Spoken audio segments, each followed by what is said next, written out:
La historia del poder es básicamente en Occidente la pugna y la lucha por determinadas élites controlar la organización de comunidades y sociedades políticas y a su vez justificar ese poder patrimonialmente, haciendo uso de discursos simbólicos, de estructuras políticas,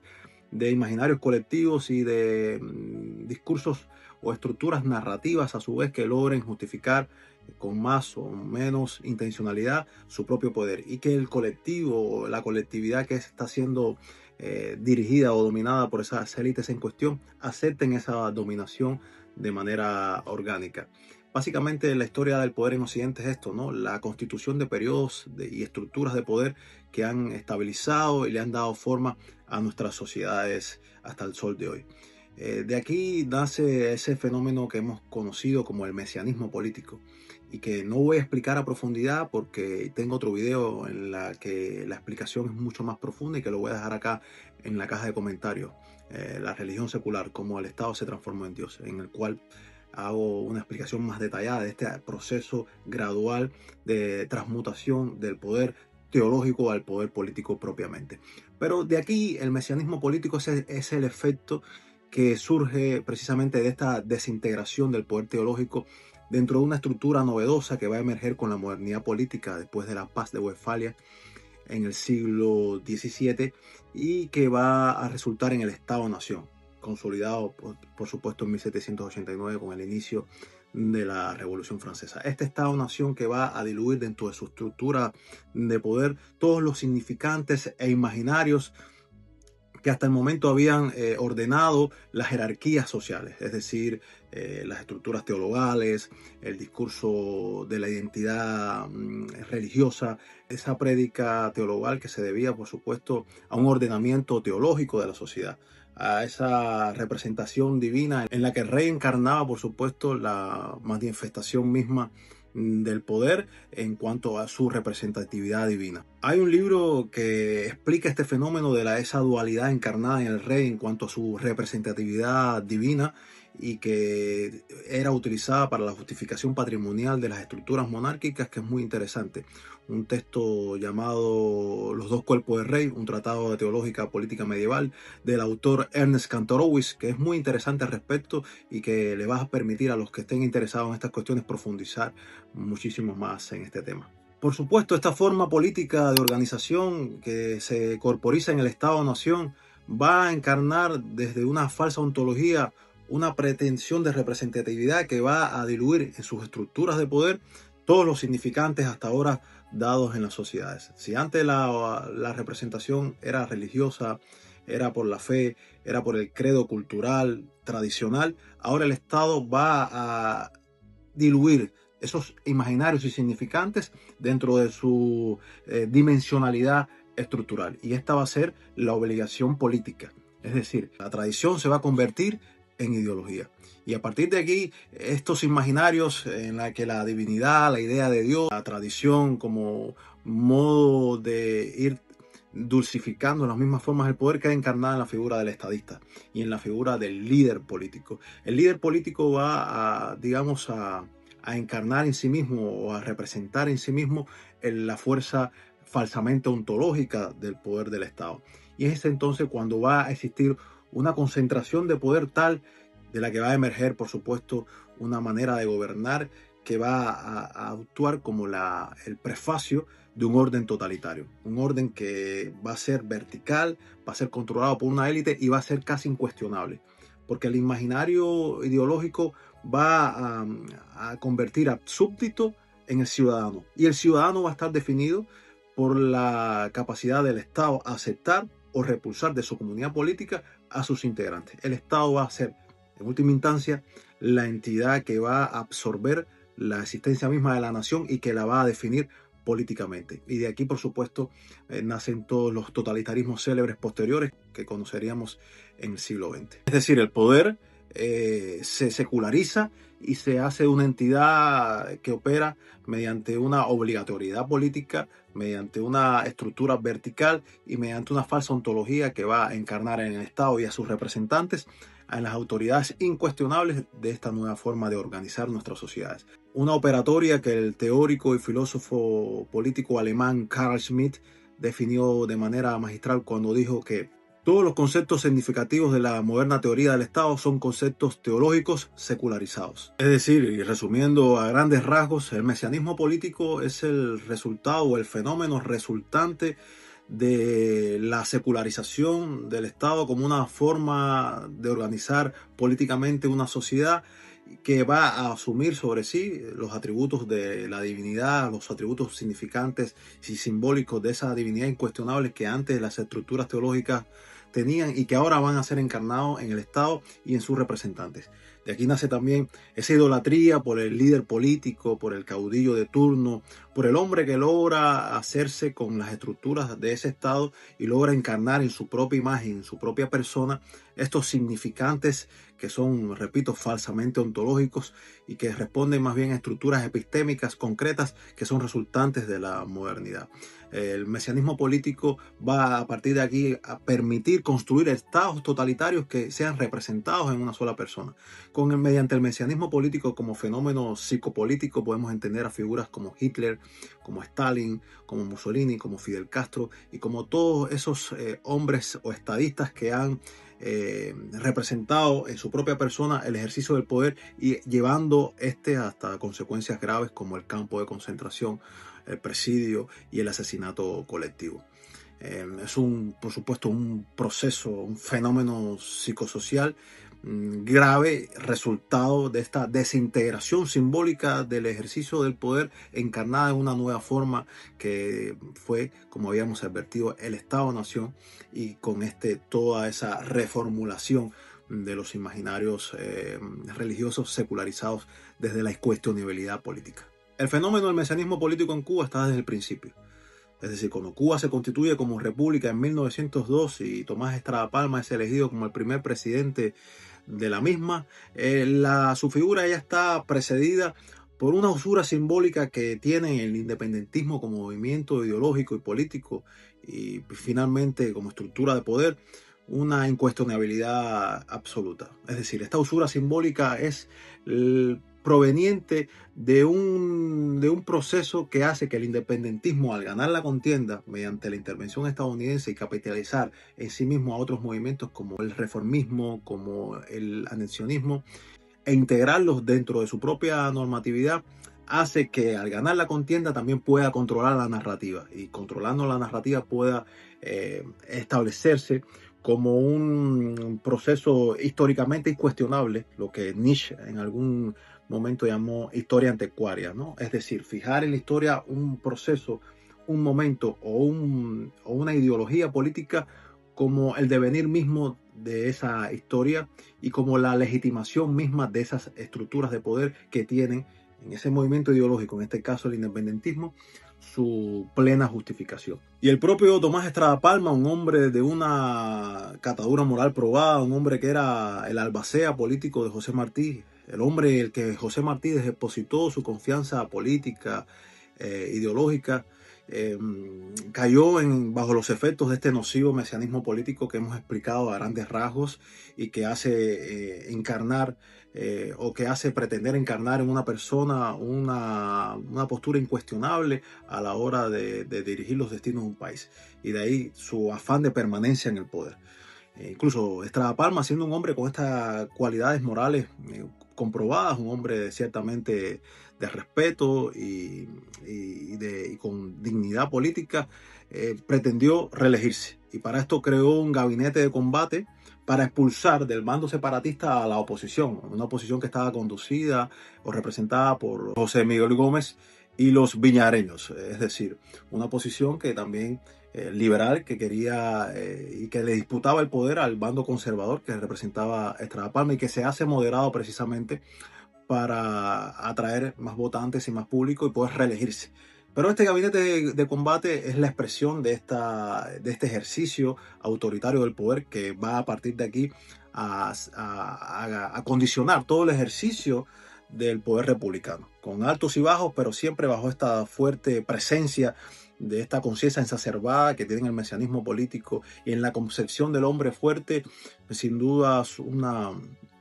una condición estructural del poder en Cuba y su historia. Estrada Palma, por supuesto, al no poder reelegirse, bajo esta visión exacerbada de su propio rol en la vida nacional, porque ciertamente fue un hombre que dejó el tesoro público en buen estado y que pretendía mantener esta labor, pero bajo este vicio de negarse a compartir el poder por esa visión exacerbada que hemos apuntado. Estrada Palma terminó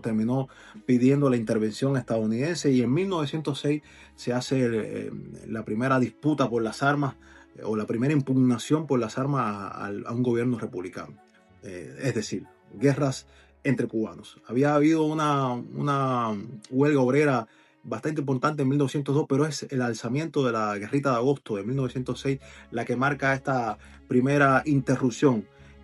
violenta del ejercicio democrático y republicano. Y por supuesto, Tomás Estrada Palma salió del poder pidiendo la intervención estadounidense, intervención que llegó, por supuesto, para calmar los ánimos, pero marca esta conciencia colectiva que está determinada por la tensión entre el mando autoritario, el hombre fuerte, el mesianismo político y un público, una sociedad política que se va acostumbrando a interpelar violentamente a su representante y al mismo tiempo a ceder bajo la admiración de ese hombre fuerte dentro de la vida organizativa de un país. Una noción de la que va a emerger, por supuesto, todo lo negativo que ha pasado en la historia de Cuba y que terminó capitalizando Fidel Castro. De esta concepción del hombre fuerte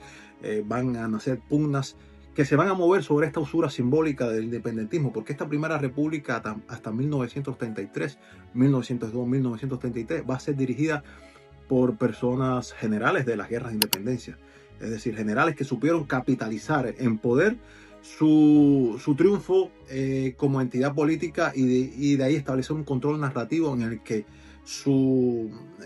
presencia en las guerras de independencia funcionara como un catalizador político. Es decir, como una legitimación política que ya daba por sentado su propia efectividad como gobierno. Es decir, esto es, por supuesto, esto es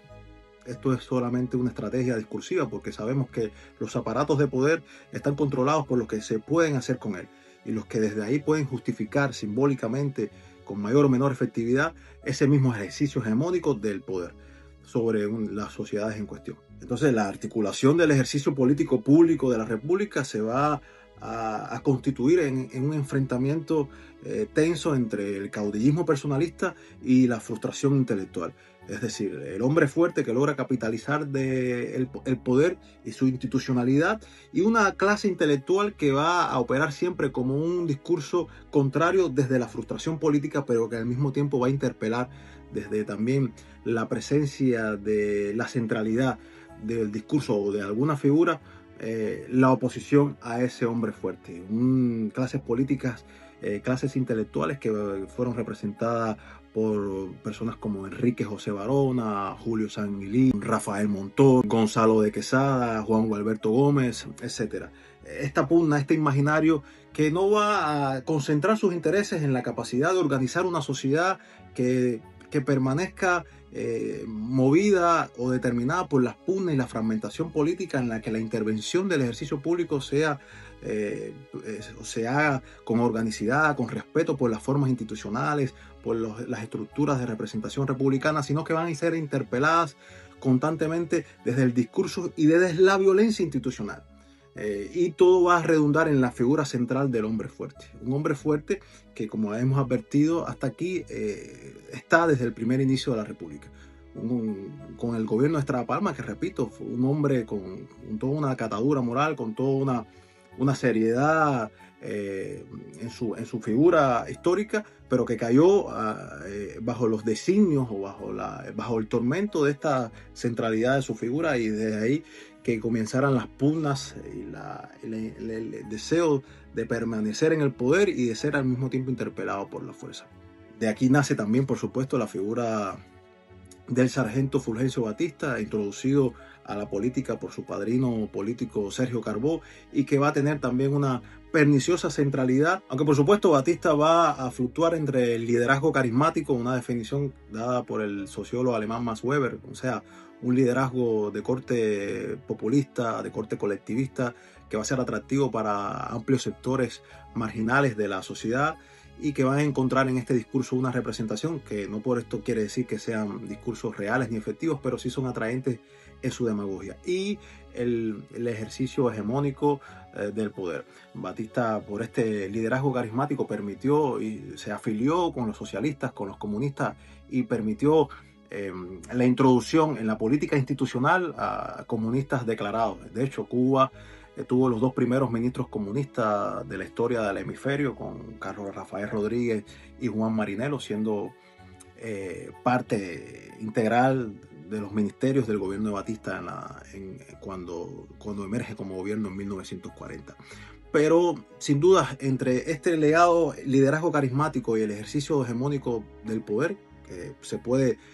representar en el golpe de Estado dado por Batista en el 52, que derivó en una ola, digamos, de aceleración revolucionaria que terminó capitalizando finalmente Fidel Castro, sigue sustentándose el ejercicio del poder en la concepción del hombre fuerte, del mesianismo político. Pero ya aquí en la figura presidencial, es decir, en la figura del hombre que aún infundado en traje va a seguir encarnando ese espíritu caudillesco, ese espíritu centralista y que al mismo tiempo va a tener una relación de tensión estructural con el colectivo que domina o que dirige, que lo ve, que lo admira, que celebra su autoritarismo por esta misma concepción enervada del hombre fuerte que gravitó sobre toda la República, y una posición igual intelectualmente resentida que va a interpelar el ejercicio desde el discurso, pero también desde la interpelación violenta. Es decir, son bucles históricos que se van reproduciendo bajo esta figura del mesianismo político, de la presencia, de la centralidad de una figura en la organización de la vida pública, del ejercicio público, que capitaliza mediante esta instrumentalidad discursiva que viene, por supuesto, de la emergencia del Estado-Nación, pero a la vez este mesianismo político crea una especie de dualidad discursiva que es capitalizada también por las élites políticas que logran hacerse con las estructuras del poder. Esto lo llamó Manuel Sanguilí el dualismo político y moral en Cuba, en un texto, una conferencia bien significante porque examina de manera bastante integral esta desintegración moral que se traduce en la afirmación autoritaria y que finalmente capitaliza, por supuesto, un hombre o un partido. Aquí, por supuesto, Manuel Sanguilí examina esas inconsistencias del discurso público y privado que al final capitalizan estas élites y que le permiten justificar su poder de imagen a esa sociedad que pretenden dominar. Pero sin duda estas son inconsistencias que también el mesianismo político ha sabido articular. Y nos recuerda aquel texto de Walter Lippmann, La opinión pública, y esa definición de la fabricación del consenso, de cómo estas élites fabrican de cara al público, de cara a la colectividad, eslóganes, criterios, discursos justificantes que luego por detrás se desvanecen ante el interés real del ejercicio político, que tienen que ver con intereses, que tienen que ver con estructuras, que tienen que ver con poder y control real de las instituciones. Por ejemplo, se puede ilustrar con la deliberación de la enmienda Plaut, primero como un tratado permanente que se deliberó antes de deliberarse en el Congreso. Se hizo secreto durante una cacería de cocodrilos en la Ciénaga de Zapata, en la que el gobernador Wood invitó a 5 miembros delegados integrados por Juan Gualberto Gómez, Gonzalo de Quesada, José Ramón Silva, Enrique Villuendas y Diego Tamayo, en una conversación que distaba mucho de esa intransigencia nacionalista que había presentado ocasionalmente el separatismo frente a la presencia estadounidense, y que por supuesto, como opera en realpolitik, el poder cierto, el poder real, el poder que administra y controla las instituciones, siempre se hace por consensos, por juegos de poder, por intercambios simbólicos y administrativos que controlan luego los aparatos del Estado y que son presentados a la opinión pública mediante un discurso muchas veces demagógico, sea nacionalista, sea internacionalista, o sea controlado o determinado por alguna ideología, como en este caso el separatismo, que, como hemos advertido, mediante la usura política controlaba el aparato del poder. Es decir, que este paseo en el yate Canoa por la Ciénaga de Zapata, en el que Leonard Wood le comunica a estos delegados este tratado permanente que luego se convertiría en ley cuando es aprobado en la Asamblea Constituyente en junio de 1901 por una votación de 16 votos a favor contra 11 en contra. Es el preludio que representa esa frustración política nacional que a la vez que presume de resolver sus problemas con la interpelación violenta, con el fanatismo político, con la exacerbada siempre persistencia del hombre fuerte, indica también una debilidad estructural al tiempo de integrar en ese discurso nacional a Estados Unidos como un elemento de equilibrio político o de disputa que pueda mediar en la incapacidad crónica de los sistemas políticos poder concretarse con estabilidad institucional en la historia de Cuba. Un Estados Unidos que es un leitmotiv tanto para justificar los emplazamientos nacionalistas que redundan en este ejercicio también vertical de poder, como para cuestionar la propia incapacidad de los cubanos una vez logran proponer o ejercer una administración pública que cree un descontento y sea interpelada desde el discurso ciudadano. Una paradoja que ha articulado casi todas las inconsistencias y que la explica de la historia cubana. Es decir,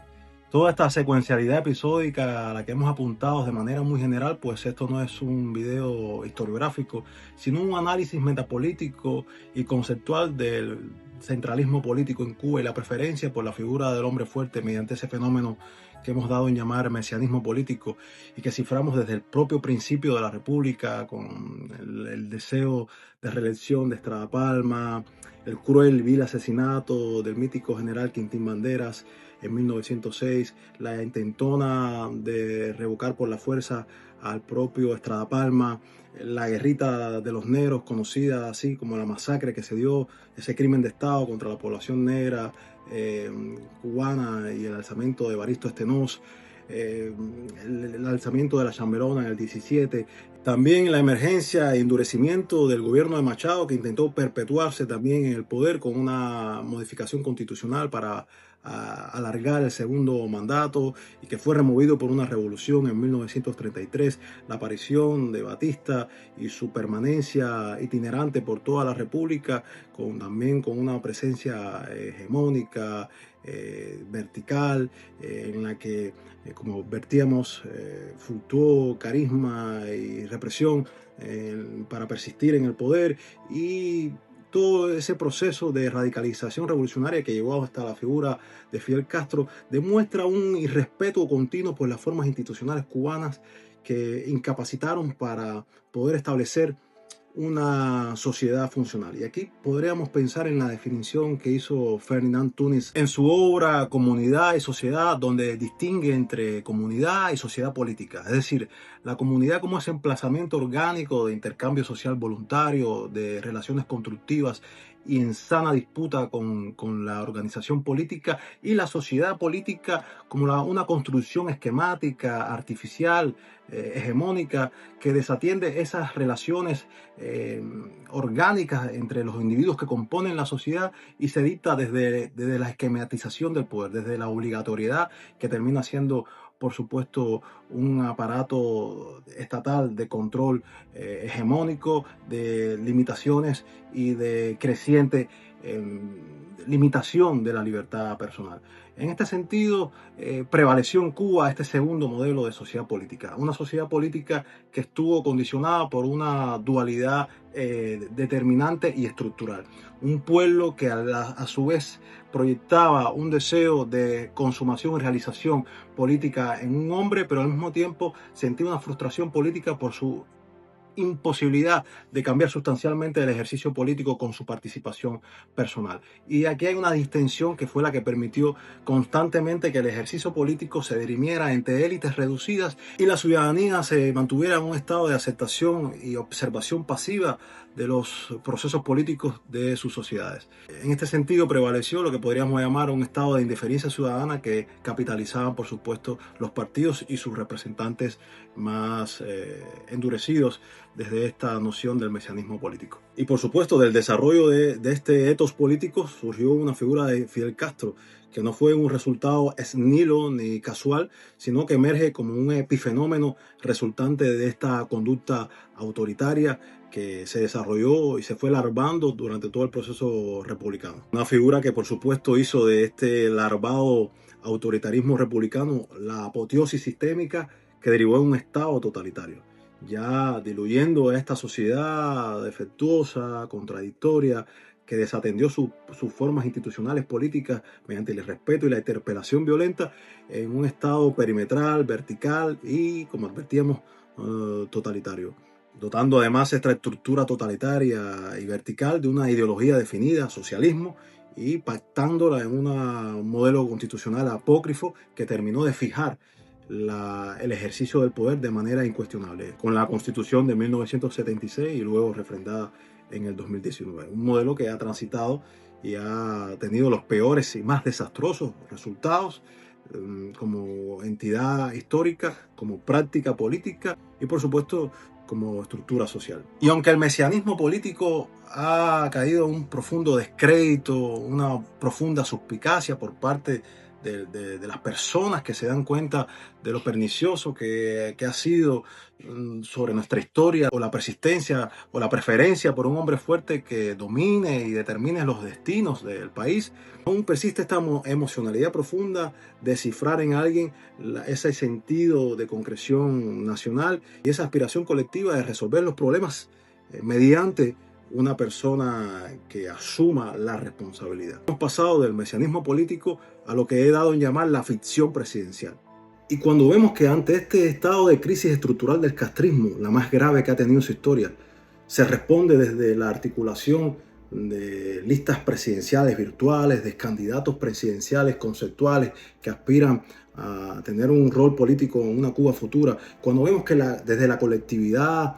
se respalda mayoritariamente estas posturas, desatendiendo la necesidad de estructural o de darle respuesta a esos problemas estructurales que tiene la Cuba de hoy, de infraestructura, de modelos económicos, de reformas que sean aplicadas una vez caiga el castrismo con intensidad y rapidez para poder constituir las bases de un país que vuelva a funcionar con normalidad y luego se entable la discusión política necesaria que define a las democracias occidentales. Estamos viendo la transfiguración de este mesianismo político en la ficción presidencial. Es decir, la figura simbólica del presidente sigue atrayendo y cifrando la aspiración colectiva que entiende que mediante esa representación presidencial van a ser solucionados los problemas de la sociedad en su conjunto. Esto, por supuesto, expresa el daño antropológico de una sociedad profundamente dañada, una sociedad que expresa una incapacidad rotunda para poder lidiar y darle solución a sus propios problemas en esa sana tensión entre lo colectivo y lo privado, entre la organización social transversal que permite la resolución de conflictos sin una verticalidad que por necesidad tenga que imponer los contenidos desde arriba hacia abajo. Es decir, la ficción presidencial no significa que la persona presidencial sea una ficción política, sino que a partir de ella se cree una función hiperbólica que consuma toda la aspiración colectiva nuevamente, traduciendo el funcionamiento básico de un orden político en un fenómeno de fanatismo emocional proyectado del todo al uno. Y esto sin duda es el gran trauma, la gran deficiencia que ha tenido y tiene la sociedad cubana en su conjunto y que expresa el daño antropológico de haber sido sometidos por tantos años al ejercicio autoritario del poder, limitando al ciudadano, al ser humano, a su capacidad de intervenir con eficiencia en la organización política de su sociedad. Sin dudas, en un futuro, si Dios quiere, podremos votar en libertad y elegir al presidente que queramos. Pero hay que atender esas deficiencias estructurales, conceptuales, discursivas, filosóficas y mentales que tenemos como sociedad para evitar esos brotes cíclicos y perpetuos de demagogia, de personajes nefastos que logran siempre capitalizar el poder y destruirnos como sociedad. El cubano merece elegir quién lo represente, pero también merece representarse a sí mismo en la vida pública y luchar por sus sueños sin que nadie le diga qué hacer.